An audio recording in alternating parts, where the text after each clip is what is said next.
Hello and welcome to this episode of TV Talk, where we're going to be breaking down season 3 of everybody's favorite nostalgia trip, Cobra Kai. I'm Ben Harris, and I'm here kicking it with my good friends Liam Plate, Meagan Gonzalez, and Veronica Gail. How are you all doing on this fine afternoon? And are you excited to talk some Cobra Kai? Well, Ben, I'm doing well. I finished the season this week, so I'm excited to talk Cobra Kai. It's fresh in my mind, and haven't really talked about it with anyone, so I'm excited to talk about it with you guys. Well, as an avid Karate Kid fan, I would say I'm really excited. This season was a lot, and it just adds on to the amazing seasons of 1 and 2. So I'm excited to talk about this third season. I am so excited to talk about Cobra Kai. The only people I've talked about it so far are literally my dad and my little sister. We're huge Cobra Kai fans, huge Karate Kid fans. So we love the LaRussos. So I'm super excited to talk some Cobra Kai today. Let's get right into things. What did you guys think of the season? Don't do any spoilers yet. We'll put up a spoiler warning. But what did you think of this season as a whole? And how do you think it compared to seasons 1 and 2? I thought it started out a little like slow and cheesy as some of the other episodes were in the earlier seasons, but I think the last like 2 or 3 episodes really picked it up and kind of pulled it all together and made it really good. And I really liked this season. I thought it was solid. I mean, some ridiculous stuff happened, but I think we know at this point with the show that's bound to happen at some point. Yeah, I agree. I thought it was a little slow at first, and I feel like because the show is based on karate, there's a lot of action constantly, and that's what we saw a lot of in season 1 and 2. So when this season started out and there wasn't as much, I was a little surprised. But then, like Liam said, the last 2 episodes were for full of violence. So it was definitely a turn. But I was really excited with where they went and how Netflix picked it up, and you could kind of tell. And I know we're going to talk about that, but it was definitely a different feel. But I still liked it a lot. I thought the production value just seemed a little bit better. As you watch the show, you see we go to way more places in this season, way more different sets, and we got a couple new characters. So definitely really cool to see how the production value was ramped up a little. Also, way more violence this season. That could have something to do with Netflix, but definitely the violence was taken up a notch. There's a couple times where I had to look away from the screen. So Yeah, I thought the fight choreography got to be pretty solid. I think some of the actors and actresses were able to get a little more training in and become more in depth with their characters. And so let's get right into the thick of things. If you haven't seen season 3, skedaddle, get out of here. We're going to talk some spoilers. And let's give it a whirl. Season 3 picked right up where season 2 ended, with kind of the aftermath of that school-wide karate riot that was kind of started by Tori fighting Sam over Miguel's heart, and it just turned into an all-out karate brawl. And Miguel had been in a coma for 2 weeks. Then he wakes up and the lower half of his body's paralyzed. Robbie's on the run from the police after putting Miguel in that coma, and then there's all sorts of things happening with the characters surrounding them. But as for Miguel and Robbie at the very beginning of the season, how did you guys think that they were going to develop their characters in this aftermath of the big fight where they were at the climax of that event? Well, I, for one, was very excited when Miguel was alive. I know that fall was just a lot, and I couldn't even tell, like, did he break his neck? Did he break his back? Like, it was a lot to handle, and most people might not even survive that fall. So it was very, like, unknown when season 2 ended, whether he was going to survive or not. So I was really happy he survived. And honestly, even though, like, it was obviously a hard injury, he recovered pretty fast, I would say. Within a few episodes, he was already recovering. Johnny was helping him, obviously. But then I couldn't help but feel bad for Robbie. I know Miguel stopped, and then Robbie still initiated the fight, and that's when he basically launched him over the railing. So I couldn't help but feel bad for him. I was hoping for a little more from Robbie, but he was just very angry at the situation. He wouldn't let anyone help him. So I just really think that was an error on his part, and I think it just led him to the direction and where he ended on season 3. Yeah, I think I had the same feeling as Megan. I mean, if you saw the trailer before season 2, you kind of had a feeling that Miguel was going to be alive, but you didn't know if he was going to be able to get the feeling back in his legs and be able to walk again. So I do think that was awesome, but I do think it was a little fast. I think scientists are probably scratching their head if they were watching this show, but I think it was good. But then I kind of feel bad for Robbie too, because obviously people are trying to help him, but he feels like he can't really trust anyone because I don't know, the way LaRusso went about helping him, it kind of just seemed like he wanted him back at his dojo to do karate and didn't really care about him.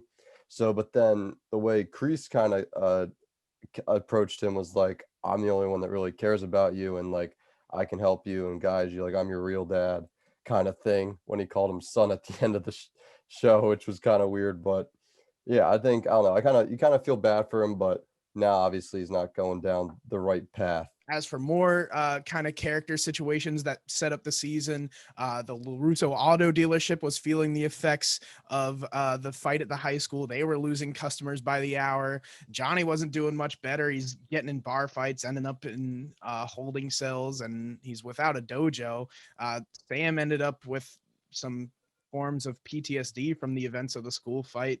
And then Tori, who was also involved in all that stuff with Sam, got expelled, of course, and was struggling to make ends meet as she was living in a horrible living situation while also trying to work, while also trying to get her GED and take care of her sick mom and deal with like a really creepy landlord guy. And it was just a bad situation for a lot of these main characters in the series.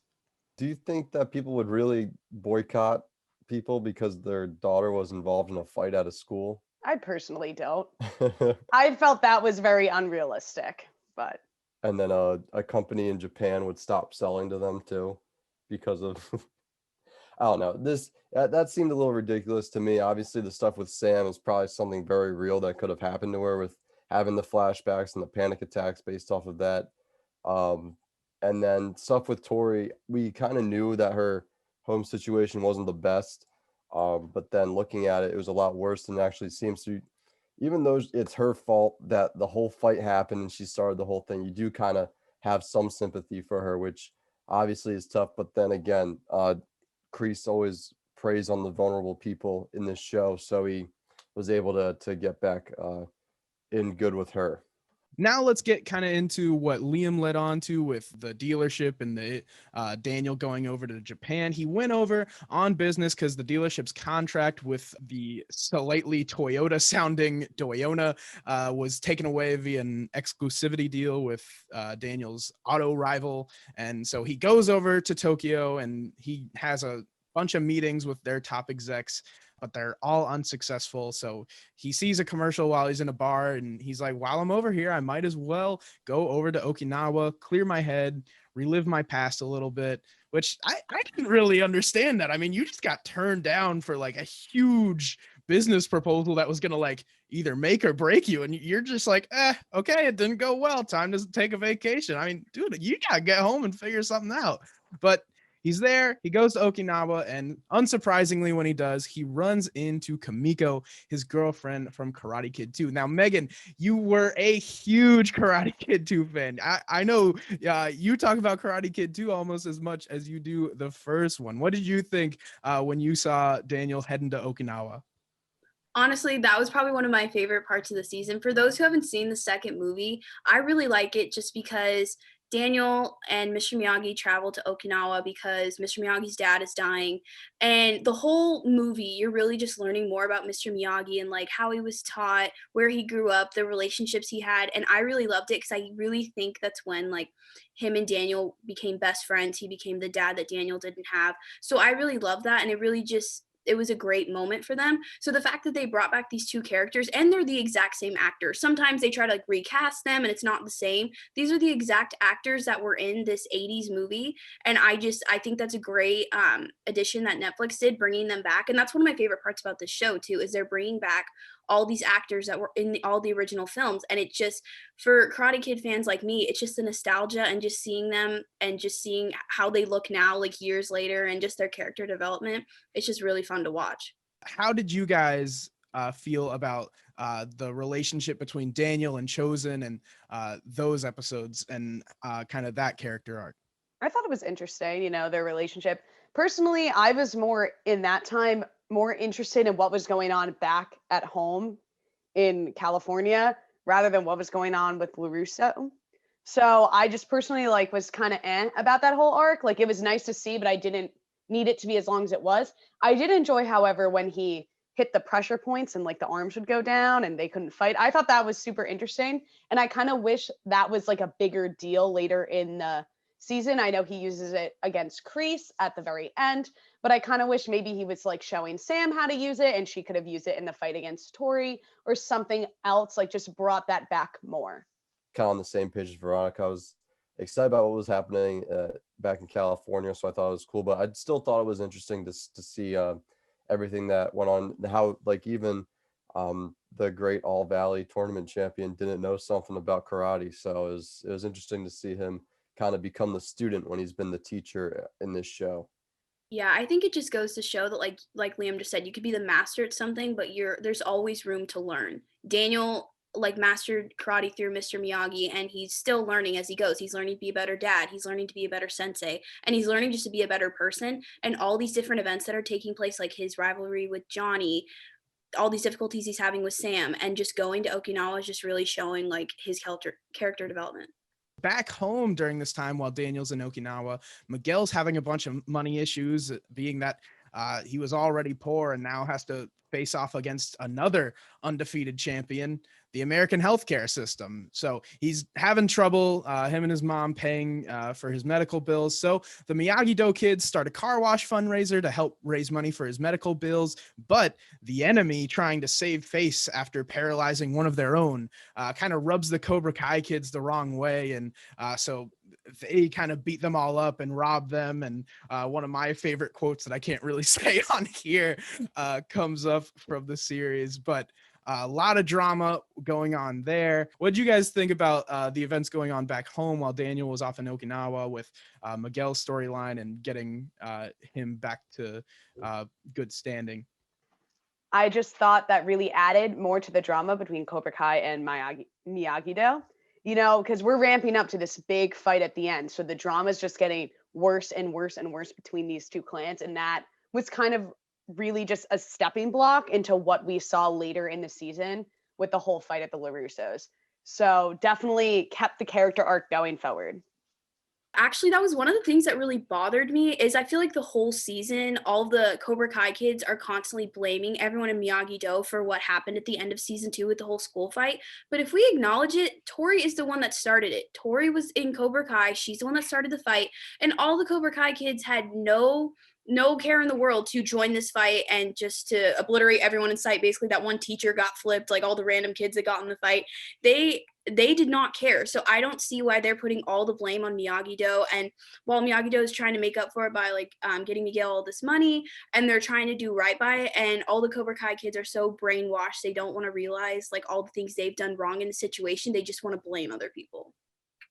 Pushing through to more drama in the valley. Now that he's gotten him out of the hospital, Johnny tries a myriad of unconventional ways to try and help Miguel rehab and find his strength and confidence again and literally get him back up on his feet. And after trying a bunch of wacky different exercises and stuff, they end up going to a Dee Snider concert of all things, and while they're rocking out, Miguel is able to tap his foot to the beat, and they're both shocked and celebrating stuff. So they go back to Miguel's house afterwards. Johnny tells his mom, and she's super happy that Johnny's been so caring and helpful in getting him back on track. And so their romance starts to bud again. And of course, at the same time as all that's going on with their relationship development, Allie finally messages Johnny back on Facebook. So that was a super exciting moment to watch that DM go through as Johnny's finally creating a better relationship with Miguel's mother. Yeah, I kind of got nervous that was gonna, especially towards the end, that when not to like go jump ahead, but when they met up, I was kind of nervous that like now he's gonna blow it with Carmen again. But I think that was cool to kind of bring that back. I also think it was funny when he typed out the whole long message of like what he probably should have said to Allie, and then he just sent "not much you?" ? So I thought it was good, and I thought that just showed how much Johnny has really changed since the beginning of the show, even from season 1, that he was willing to put in all that time with Miguel and kind of help him get back on his feet. Yeah, Ben, and going back to what you're talking about earlier, I absolutely love all the different tricks Johnny was doing to try to get Miguel to watch or to walk. It was such Johnny moves, like hanging the magazine in front of him, like lighting him on fire. Those are so things that I would imagine him just doing that are so like unorthodox and just trying to get him to walk. And it was just hilarious to watch. And it just really showed like, even though they might not have seemed ethical, like how much he really cared and like wanted Miguel to do better. And as for Carmen, I've been rooting for that relationship this whole time. And I just really, like Liam said, I don't want Johnny to screw it up. And I just think she's really good for him. So I'm really curious to see like where that relationship grows. What did we think about Eagle Fang and Johnny trying to kind of bring a new light and a new chapter into his senseiing life? Eagle Fang and the graphic on the t-shirt, not his best work. He should not be in design.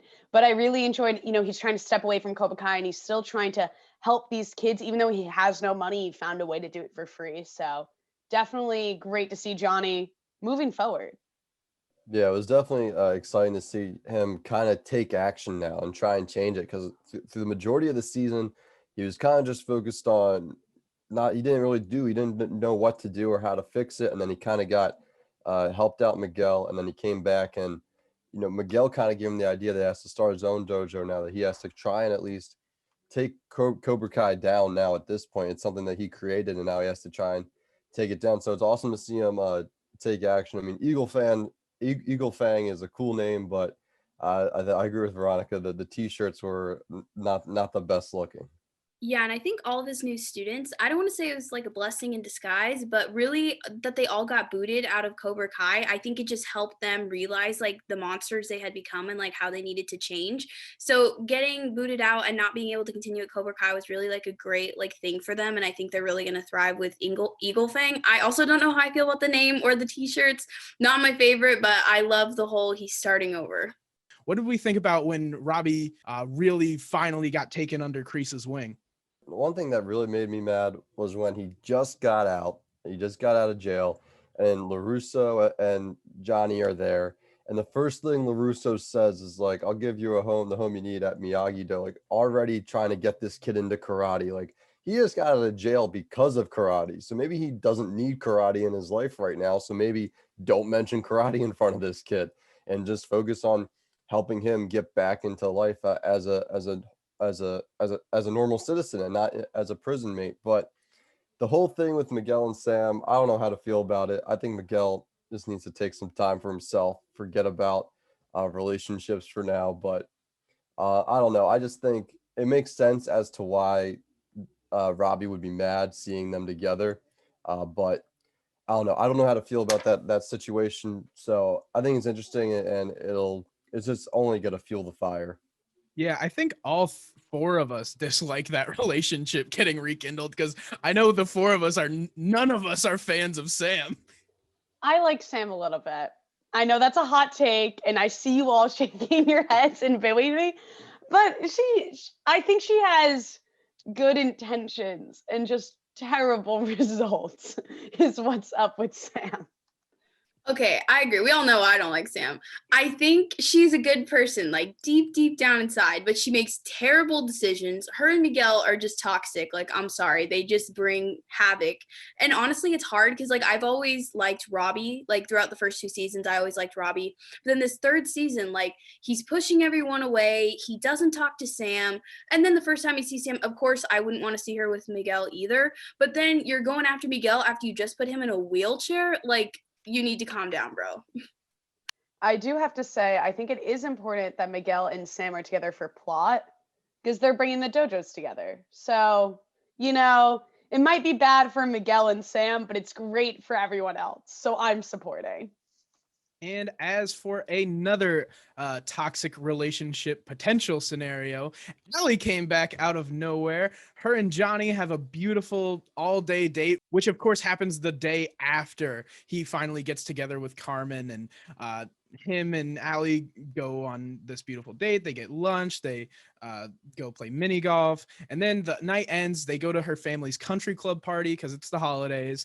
And of course, the LaRussos are there, and they're all sharing stories of past and present. It was actually a really cool scenario with that party, getting both Daniel and his wife to talk to Johnny and Allie and reminisce on all that stuff. It brought Johnny and Daniel closer together than they've ever been, and kind of put everyone on the same page and level playing field. And Amanda tells Allie about Johnny's thing with Miguel's mom, and it kind of brilliantly sets him up to let go of the past, but still be able to cherish those memories and the times he's had with Allie. And I think they did that really well. What did you guys think of both the rekindling and the settlement of Johnny and Allie's relationship? I was so glad when they brought back Elizabeth Shue as Allie. I absolutely loved her in the first movie. I was really upset when she wasn't in the second and the third movies. I think she really is just the key to everything. She is the reason, like, he really became the Karate Kid. She was what they were fighting over. She is what was like the main plot of the first movie. And I think, like you said, she really needed to come in because she needed to be the closure they needed to bring them together to eventually form these two dojos. And it just shows that like life still goes on, and obviously we hold on to these memories, but like we need to keep moving forward. And I think she was a great way to show that. Let's get into the season finale. While all that stuff at the country club was happening, the Miyagi-Do kids and the Eagle Fang kids were realizing via the Sam and Miguel connection that they needed to join forces to stop Cobra Kai's reign of terror. But turned out they were followed by the Cobra Kai crew, who started a massive, destructive, violent brawl inside the LaRusso household. How did you guys feel about all the crazy story building things within that massive brawl that was really choreographed well and was able to tell a great story within itself? I thought it was super interesting to see, especially the transitions between when characters decided that I don't want to be a part of this anymore, specifically with Hawk. I thought that was great. And then he goes to Dimitri's side and they're fighting together in this battle. It was great to see like the transition and how people's brains just switched. And I thought they did that really well. My one thing is though, they just really destroyed the LaRusso house. The whole time I'm watching them slam tables and break pitchers, and I'm like, wow, they really just absolutely trashed these people's house. It was kind of crazy. So Yeah, I think very cool fight scene. Obviously, the best part was Hawk, kind of coming back to the good side. I always like talking in the beginning, but then throughout this last season, he's been a terrible person. So I think it was awesome to see that quick character turnaround, because you saw slowly throughout the last few episodes that he was kind of starting to question the Cobra Kai methods, especially when Johnny came to the school a little bit, and that kind of what he said to him kind of played in his head before he decided to turn against Cobra Kai. Yeah, I agree with the Hawk situation was like the best part of the scene, but I also really enjoyed we see Miguel like become himself again. He does that one move where I think he's fighting Kyler, his old bully from the first season, and you really just see him like come back into his self basically. He's starting to fight again. He's found himself. He's starting to be mobile again. So I really think that was a good moment for him. I also thought this was a huge moment for Tori's character, because we knew she was like she's not a terrible person, but we knew she was on the darker, like not a great person, like rough lifestyle, not a great person.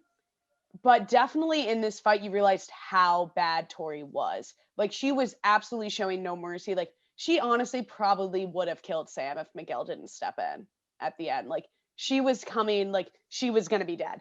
So definitely you see how Tori is so involved in this and how scary she really is as a character.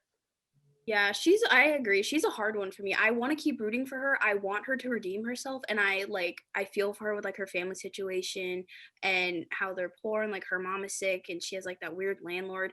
But she literally, there's all these moments she can redeem herself and she can't. Granted, it doesn't help with Kreese being her teacher and all these things she's learning, he's putting into her head.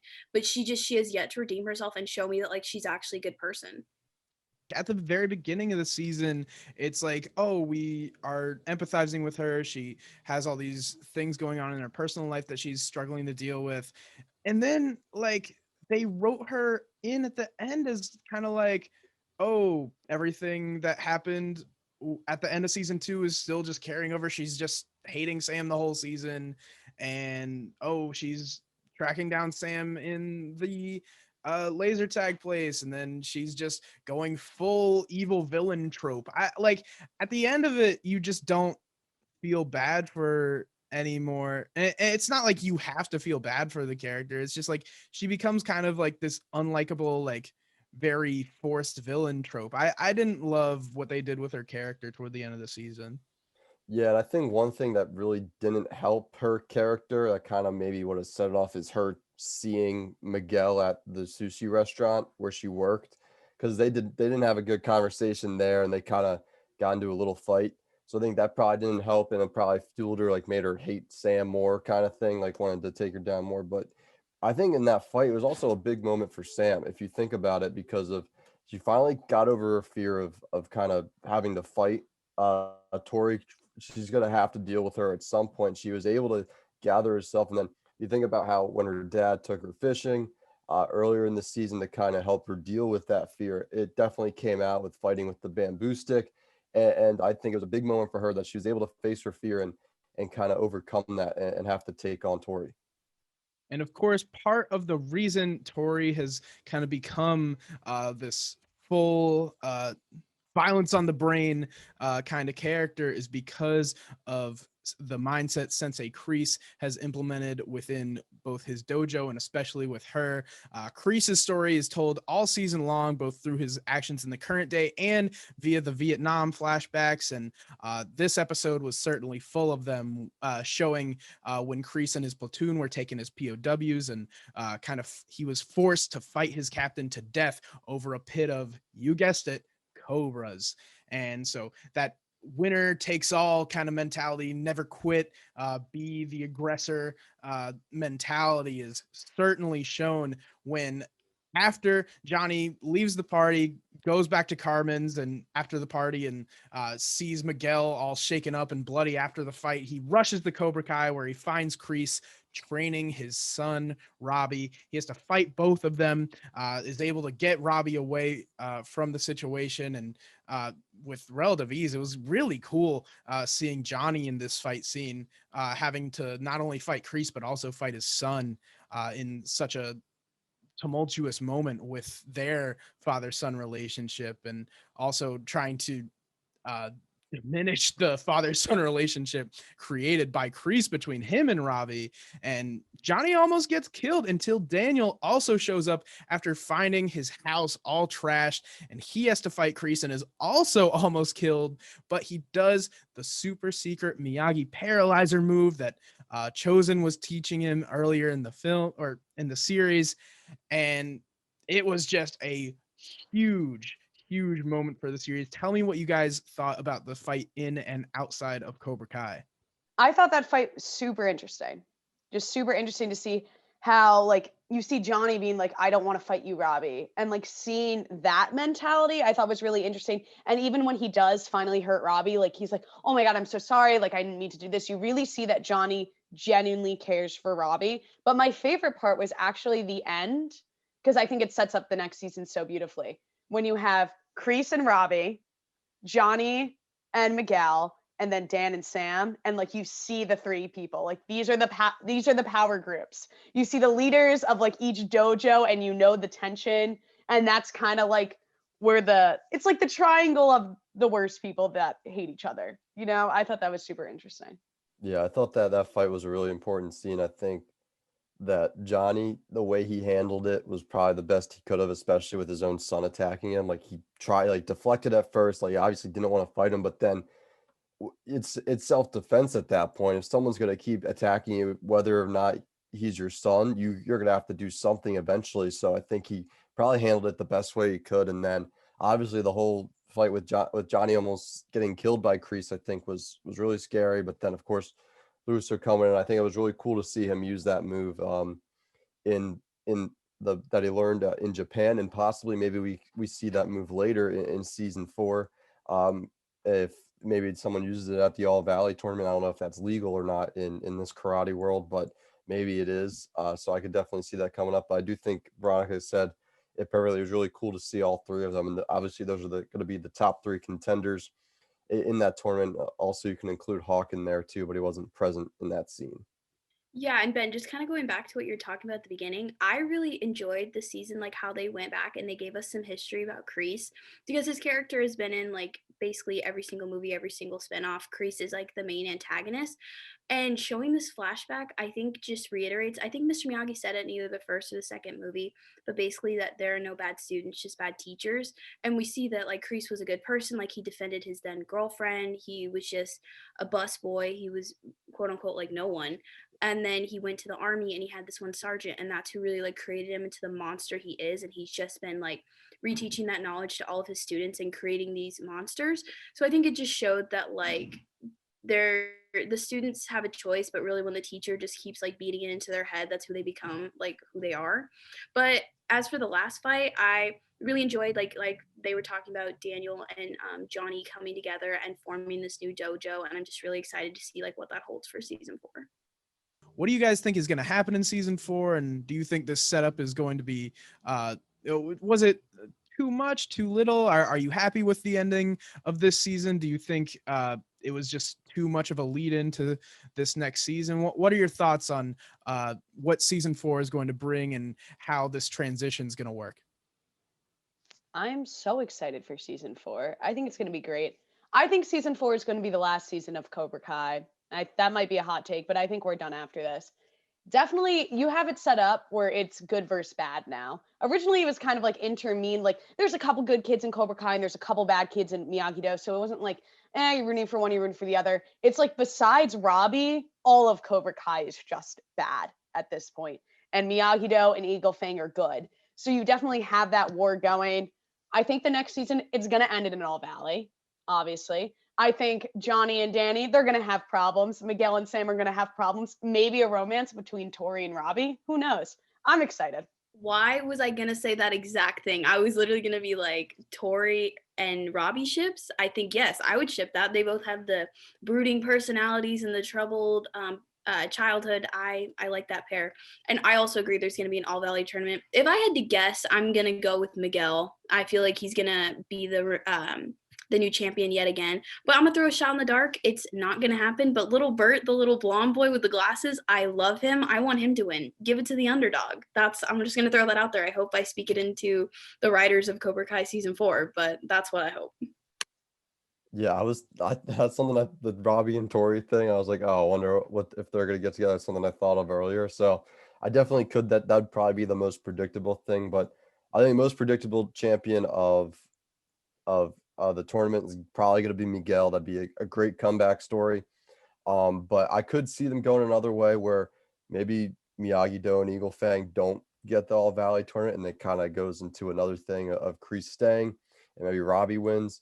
But I do think my kind of prediction is Miyagi-Do and Eagle Fang, they're going to come together. They come together. We saw that at the end of season 3. Something's going to happen between Johnny and Daniel, and they're going to split up. And then right before the All Valley tournament, they're going to come back together and be like, we need to come together. We got to put our differences aside and take down Cobra Kai. So that's really what I think that's probably the most predictable thing. And this show is kind of predictable. So, but I do think that's probably the thing that's going to happen. But we'll see. I would obviously love to see Miguel take the championship once again, but I could see it going anywhere else.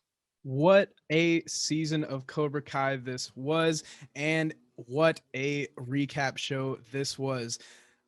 Another great episode of TV Talk here for Pirate TV. I'm Ben Harris, signing off for Liam Plate, Meagan Gonzalez, and Veronica Gail. We'll see you at the dojo.